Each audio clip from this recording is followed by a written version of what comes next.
Yeah, Bob, we got you. Okay, good. Thanks, Jody. I was having trouble unmuting.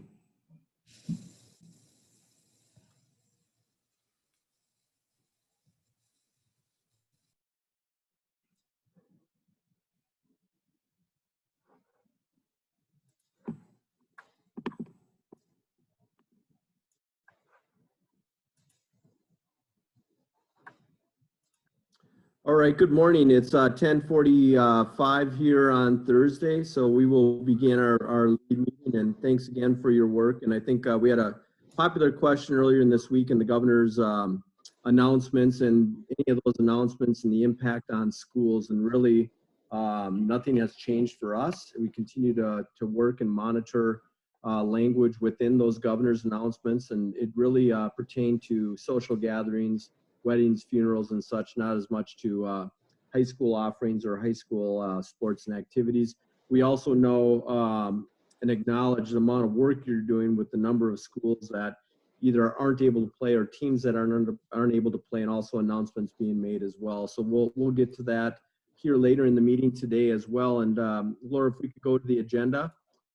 These were identified again from our liaisons and also topics that have come up since the last time we met. So if you look at the topics we have here today, this is all information that we will cover in today's meeting. So on to the next slide, and I'm going to turn it over to you, Eric, at this time. Thanks, Bob, and good morning, everyone. Just finished a meeting with region secretaries, and they continue to work really hard in your particular areas. I want to just give them a big thank you, as well as everyone else on the call, for all the leadership that you're providing. And taking a look at this slide, something to think about here as we get ready to get more information from you again tomorrow. We're looking for some information regarding what you're anticipating or where you're going to be at as of Monday. So there's some additional questions on this that indicate some projections of where you're going to be starting on Monday. And then there are also some questions about what you would see even out to November 23rd, and would really, again, implore you to take the time to provide the information on this as much as anything. Our superintendents don't have any way of knowing, and neither do you necessarily, of where schools are at with activities relative to what they're doing with their learning models. We continue to get lots of questions from superintendents and school board members about how are some schools in distance learning, yet they're still providing activities while others are not, and what guides that. But as much as anything, those that are continuing forward are appreciative to know who else is in the same boat and are able to do those things. So again, just always a reminder to get those done if you can, and especially because I promise to be able to provide some feedback back to our superintendents across the state relative to the best information we can gather from everyone in regards to your learning model and your activity status. So thank you so much for your work on that, and I will turn it back to you, Bob.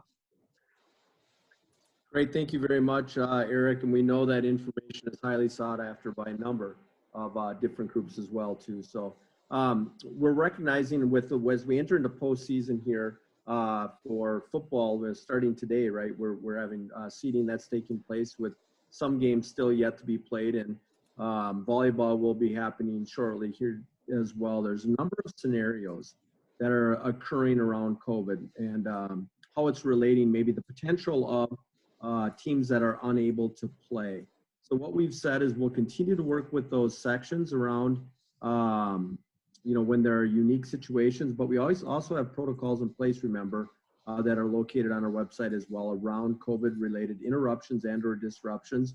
When it comes to seeding, we're asking that you seed with what you know about the team, not around the potential as to whether or not they're going to play. If you know they're not going to play, then we don't seed them.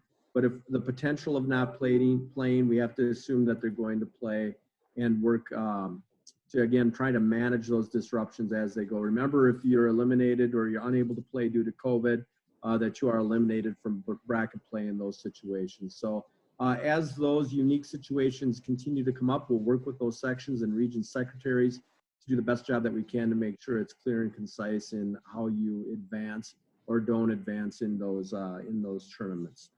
Anything I missed from our staff that you're hearing around postseason and some of the interruptions and or disruptions that we should highlight? All right, hearing none. So we are going to move on to the next slide here. And Eric, I'm going to have you go ahead and you talked about the learning models. And I'm going to let you start on this, Eric, and then I'll finish up on this one as well. At one time, I think we were in a position within the state where this felt like it was kind of regionally focused, depending on where a county was, or maybe this was a metro issue more so. And this is an all-state issue now. And the governor, I think, did a good job of helping us understand that a little bit more when the positivity rate in the nation was the top 4 states located right around us. On all sides, it's going to be the case that it's going to be difficult for this not to impact us. And, you know, we're now in a position where schools, like I said, are making really, really difficult choices as they go forward, working with their community. And we hear everything from, we're going to go distance, we're working with county health, we're going to stay hybrid, and know that, you know, in certain places, they're trying to do things to assist school individuals in the school, students who might need more service or activity with a particular instructor. And so they're trying to mix this all together and make good decisions. We just continue, while you may not be the one in creating the decisions, the Safe Learning Plan for 2020 and 2021 has a step-by-step process. And number 5 in that process is around the community and the school level COVID impact. And so that is, again, one of those things that as you look at district leadership, that's a place where they should be looking and working with that community health person or that resource team out there to try and identify what's the best way to go. We have continued to work to try to allow for activities to continue in those communities and those school districts where it's possible. We know that that does put extra strain in some cases on either decision makers or on transportation or coaches or things like that. And so again, our job is to try to provide opportunities, in this case, provide opportunity for local control. And with that, we know that spectators are another consideration, and that looks different from community to community. The region secretaries, just in our last meeting, talked about the fact that we've got some host sites as high seeds that will not allow spectators. And do we stay there, or do we consider somewhere else where we might be able to provide access with that? And know that we're going to have to abide by what those local decisions are regarding those schools. A couple of our major districts in the metro have not had spectators all year long, and it's just become the expectation.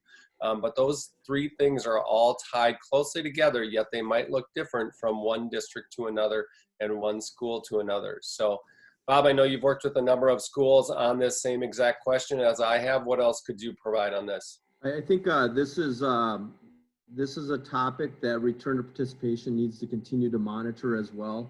Eric, as you hear about districts making decisions, maybe only to have varsity athletics in their district distance learning plan, and also some districts announcing that they're going to pause athletic and or activities to a certain date.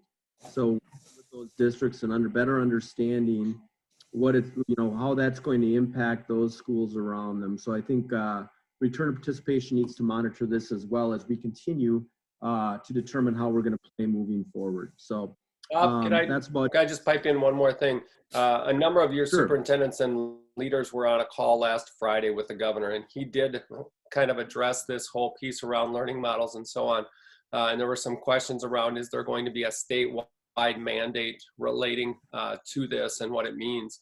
And at that time, he indicated that that was not imminent, that it was going to continue to be a local level decision, and that they were going to continue to use that scalpel approach, as they say, to look at all of these factors. So it's not necessarily part of this slide, but some of you are putting questions in the chat regarding what about winter activities? Where is that? What does that look like?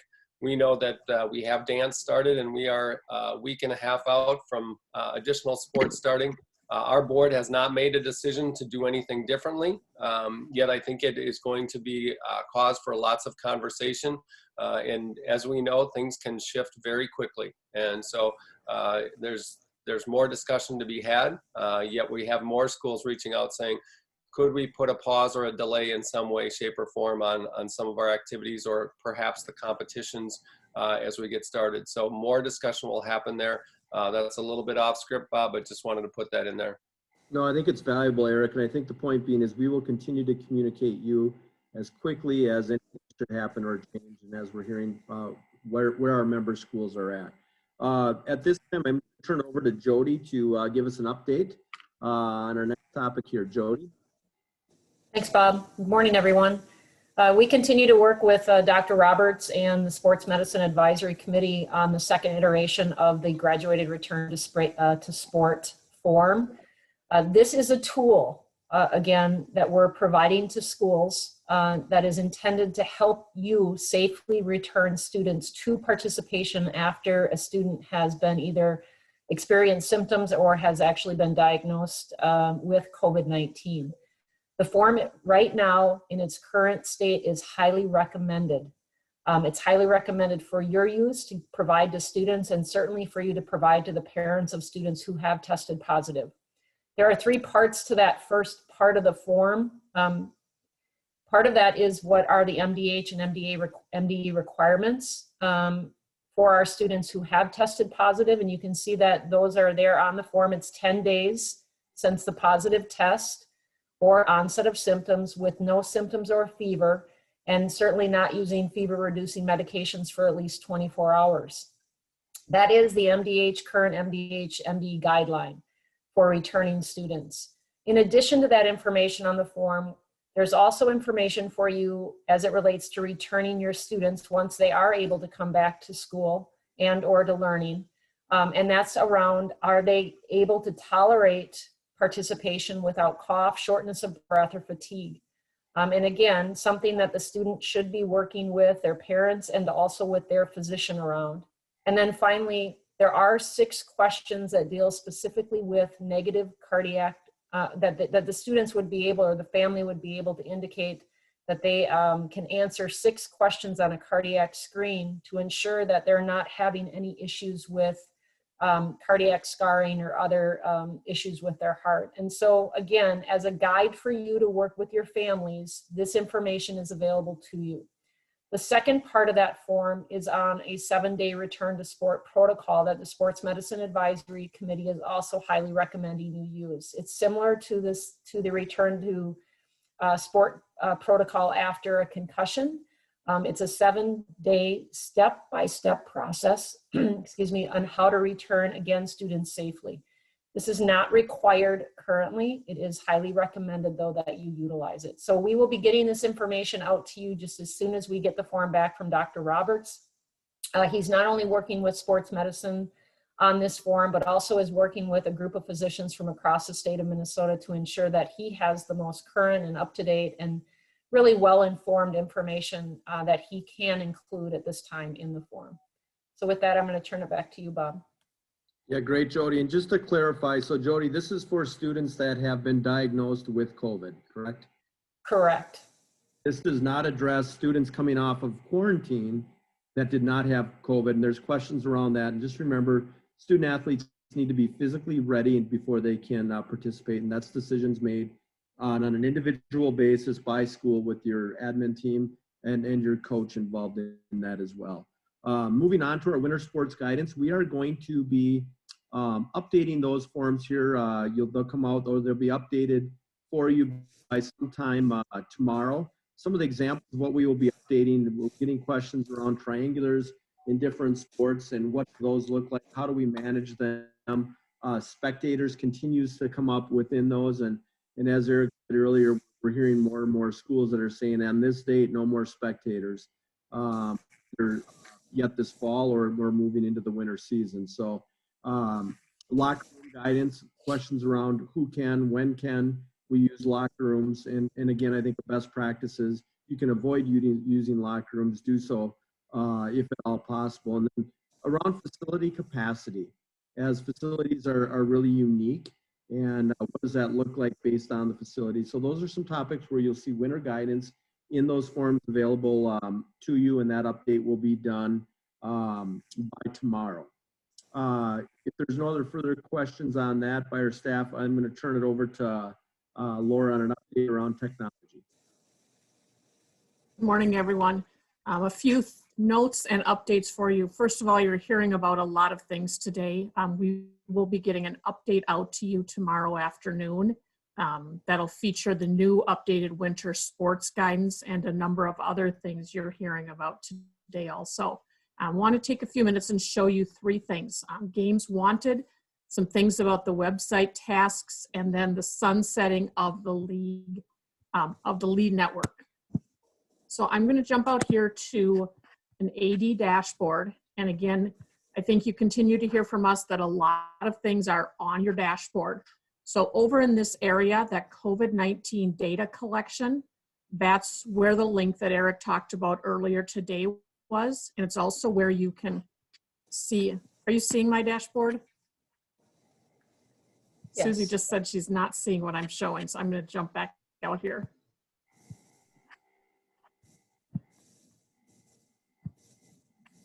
Okay, now for sure, I think you should be. COVID data collection, that has both the form to fill out as well as the compiled forms. The information Jody just shared, that COVID-19 graduated return to sport information, that is also here. Down toward the bottom, there's an area called lead network information. And again, that's where you're going to sign up for these.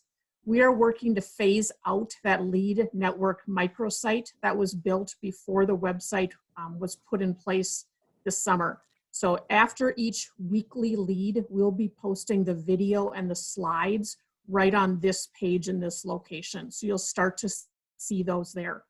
The lead microsite will still be here. It just won't be updated from going forward, and things will be added to this page for you. So if you are a person who uses that video and slides at times, know that that'll be in that same page. One of the other pages on that right-hand sidebar is Games Wanted. So Games Wanted right now is in a place where there are really two reasons people need games. One is that long-term piece, for those of you who are right now thinking I'm scheduling for a few years out, that continues to be hosted by MNI AAA, and that information is down here at the bottom. We've added at people's request some immediate or short-term game pieces. So if you're looking for a game for the current season, people were saying these are out on Twitter, they're going around on emails, we just need them in one common spot. So here is a spot if you are looking for an immediate volleyball game or an immediate football game. Here's a place to add those. And then the link to find those is right underneath there. So currently we've got about 18 football games that are listed and a handful of volleyball games. As we move toward winter, these will obviously go away and we'll start to replace them with other events that are currently happening. So again, we shared this out with ADs. For some of you, this might fit with a coach a little bit better. Feel free to share this information with them also. And then a final note, we shared with you a week or so ago a list of tasks for you to be working on with your with the website. For many of you that have assistants, these are tasks that you can hand off to that person. We will do another Q&A session tomorrow at 12:30, and that information is in the last update that you got. So if there are questions you're wondering about, your assistants are wondering about, it's an open Q&A session, no planned agenda for that. So it's a couple things, just the lead network being out, phased out, Games Wanted, and then that list of tasks for you. With that, I'm going to turn it back to Bob. Good, thank you very much. And I think we're going to get on to the number of different meetings that we have coming up. And there's some questions that are coming to me either directly in our chat. So if we could go back to our PowerPoint as well, Laura, if possible, or Susie. I think one of the questions, Eric, while we're waiting for that to come back up, on the governor's orders, you have not heard anything different that would impact spectators at our contest. Is that correct, Eric? That is correct. We don't have anything direct at this time. I think that we're all getting really good at anticipating that things could be coming as we watch numbers and things like that. But at this point, there's not any directive and there has not been a change in the guidance.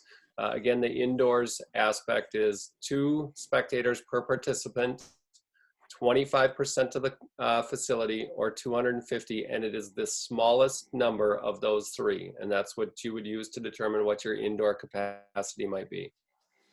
Great, thanks, Eric. And let's talk about meetings, committees, and task force, and just a reminder who's doing what and when. And one of the questions, Eric, within the chat too, is there a board meeting next week?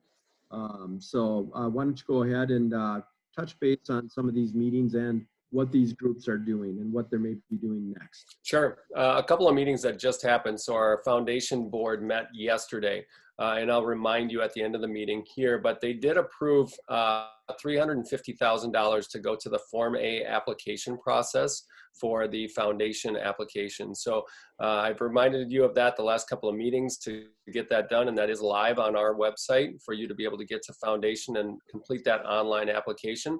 And so now you know what that amount is.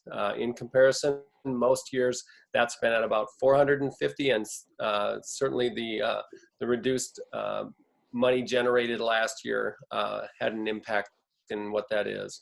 They also are supportive of transferring funds back to the Minnesota State High School League, and conversations, as I mentioned, with the region secretaries this morning, really took a look at, where are things at from both the region level and from the state level. So all of these committees that meet on a regular basis are focused on that financial aspect.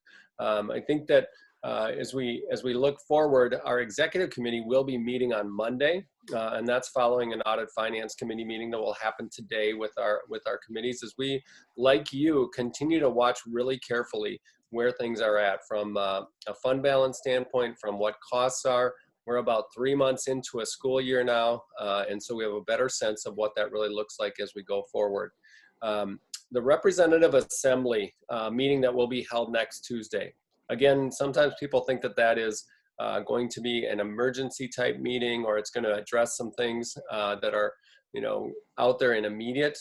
This agenda has been in place since last May, and that's focused on those representative assembly proposals regarding bylaw that we have not been able to have an in-person meeting. And the reason that it's been delayed is because there's been hope that we would be able to come together for caucus purposes and to discuss each one of these proposals. We're going to use breakout rooms to be able to do that, and then ask the representative assembly to vote on those particular items as we go forward. And again, some of those things would include bylaw 403 on cooperative sponsorship. We had an ad hoc committee that came together, provided some recommendations, some things within bylaw 110, cleaning up some language and modernizing some of the standards there within that particular bylaw, and then some things around gymnastics as well as badminton, and just some competition pieces there, and then boys volleyball is on the list. Yet at this time, the request there now is to table that boys volleyball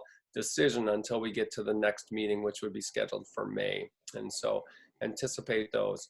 I'm going to leave return to participation to you, and just want to mention that our Sports Medicine Advisory Committee meets pretty regularly, and at the same time, they are working behind the scenes continuously.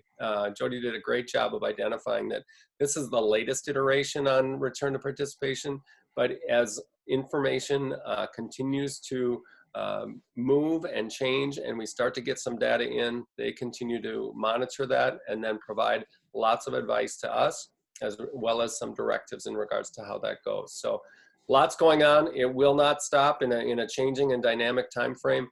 We've got many decisions to make. So appreciate that and appreciate everyone's involvement. So Bob, we'll turn it back to you. Yeah, just a reminder, Return to Participation Committee continues to meet weekly. They're meeting, in fact, this afternoon. And one of their tasks is, remember, to look at postseason opportunities and options for that winter season, and giving recommendations to the board for our December meeting. I will go on to the next slide if we could here. And really, we're looking at key reminders, tasks that are before you here in upcoming weeks and or months. So Eric, I'm going to have you go ahead. You talked about the foundation a little bit. Yep. And then we'll get to Jody later on here on the recognition piece. If you attend as many meetings as I do, and you probably do, whether you host them or whatever, it's what do I really have to get done once I get out of this meeting? Some of it's good to know, but what do I have to get done? These are those things we need you to do. So make sure and go and on your to-do list, put Form A MSHSL Foundation application and get that completed and get that turned around. That is due by the end of November. And then again, I spent some time at the beginning of the meeting and want to just reiterate the value of that data that you provide. That not only will go back to our superintendents, it resides here, it goes to our sports medicine, and it also goes to the state agencies, including the Department of Health, who want to know really directly how are sports going within our schools and what does that look like. So those two are coming from me, and I think I'm spinning it over to Lisa, perhaps on recognition programs. So Lisa, if you want to unmute, you're up. Eric, Actually, It was, Jody, go I'm going to ahead. take care of this one. All right, my Thank fault. you, Eric. So just a reminder, we are continuing to provide the recognition programs that we have traditionally offered, and we are excited that those application timelines are coming up. The AAA award, again, is a senior award that recognizes seniors who participate in both a fine arts activity along with a league-sponsored sport, and also have a 3.0 or better grade point average. The deadline for the AAA award for you to get your nomination materials in is set by the region committees. And so again, if you don't have that information from your region secretaries, reach out to them and find out when that deadline is so that we can ensure that all of our member schools are participating in that award. You can nominate both, again, a boy and a girl for the AAA award. And then also the Excel Award. This is an award for juniors who participate in at least one either athletic or activity program. Also who are involved in community service and or leadership within your school. And that deadline for those nominations are December 11th. Both of those forms can be found on the league website under students and recognition, and the application forms are both available there. So you can find them there, and I'll turn it back to Bob.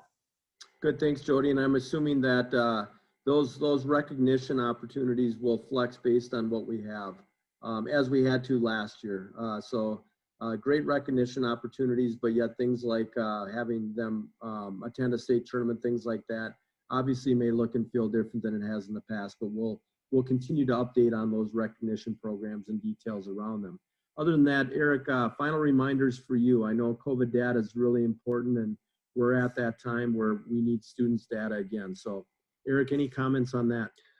Just appreciate everybody's work and the way that you reach out and ask questions, and just know that you can come to Bob, you can come to me, you can come to Jody, Lisa, Laura, whoever, and if it's not maybe our particular area, we'll try and steer you to someone who has the best information to assist you with those questions.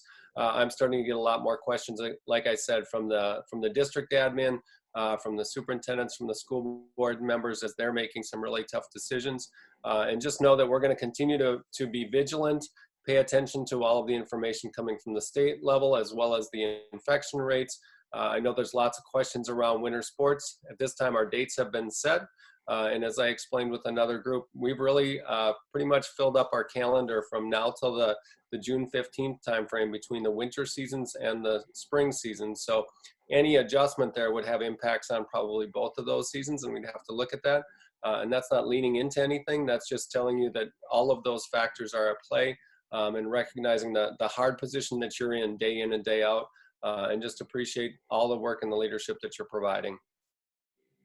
Great, thank you, Eric. And that's it for us. And again, just an unbelievable job that you do as leaders in your communities. The number of people that have reached out and just said, hey, our AD in our community is phenomenal, and the opportunities that they have offered under these circumstances. And just know that your leadership makes a difference. The opportunities for our student athletes and student participants is something that is just a necessity right now. And we're going to continue to give you the most effective and efficient information on a weekly basis to allow you to do your job to the best of your ability. So we appreciate your being here with us today, and we'll have more information out to you yet this week. And then we'll look forward to meeting with you as well next week. Anything else, Eric or Joe? All right, we'll conclude this week's lead, and if we could grab the chat, we're good, and have a great remainder of your week.